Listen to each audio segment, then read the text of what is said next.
Welcome sa C-Anime. Halina at ating balikan ang kwento ni Taro Sakamoto. Merong isang sabi-sabi na may pinakamalakas na hitman at yan si Taro Sakamoto. Nakita siya sa isang misyon kasama ang kanyang partner, Shin. Nakita ang buhay ni Sakamoto bilang isang assassin, kung saan siya ay palaging nasa panganib at kailangang mag-ingat sa bawat hakbang. Nakita rin ang kanyang relasyon sa kanyang partner na si Shin, na tila may malalim na pag-unawa sa kanya. Ngunit isang araw, nagpa siya si Sakamoto na bumili sa mini-store. Nakita niya ang cute isang babae at parang nahulog agad sa ganda nito, na nagngangalang Aoy, at siya ay nakikipag-ibigan. Hanggang sa kinasal at merong isang cute na anak at iniwanan ang kanyang buhay bilang assassin at magsimula ng bagong buhay at bilang isang ama si Sakamoto ay lumaki ang tiyan. Nalaman ni Shin kung saan nakatira si Sakamoto. Nakita niya si Sakamoto na nagtatrabaho bilang isang cashier sa isang convenience store.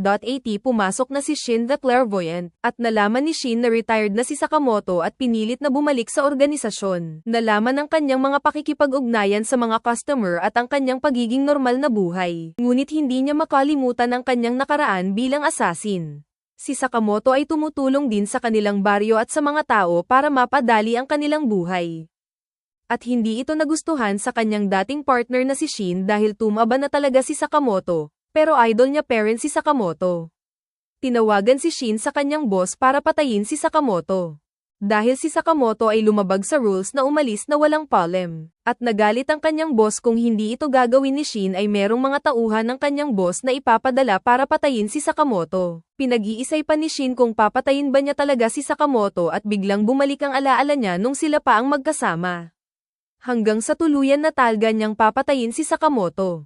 Pumasok na sa store si Shin at bigla niyang binaril si Sakamoto, ngunit piyang laruan lamang siya ni Sakamoto.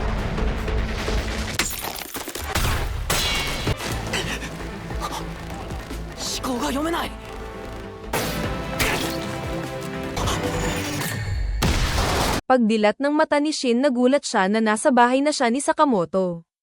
At kumain sila ng sabay. At nagpaalam si Shin kay Sakamoto, ngunit pagbalik ni Shin sa kanyang base ay nagmakaawa siya sa kanyang boss pero tinawanan lamang si Shin. At inalok ni Shin na siya na lang sa lugar ni Sakamoto, at biglang nag-away silang lahat.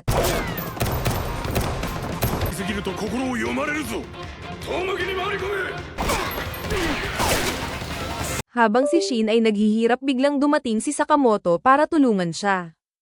Grabe ang lakas talaga ng ating bida na si Sakamoto. Hindi pa rin kinakalawang ang mga moves, sobrang bangis. Pagkatapos ay ni-recruit ni Sakamoto si Shin para magtrabaho sa kanyang mini-store, at dahil si Shin ay nakakabasa ng mga isip, madali lamang niyang natutulungan ang mga bumibili sa tindahan. At dyan nagtatapos ang ating anime kwento sa araw na ito. Mga ka-C-Anime, kita-kits tayo sa susunod na video. Huwag kalimutan uminom ng tubig at huwag kalimutang i-like ang video na to. Ay subscribe ang channel. At i-hit ang notification bell para ikaw ang unang makapanood sa susunod nating anime recap. Salamat!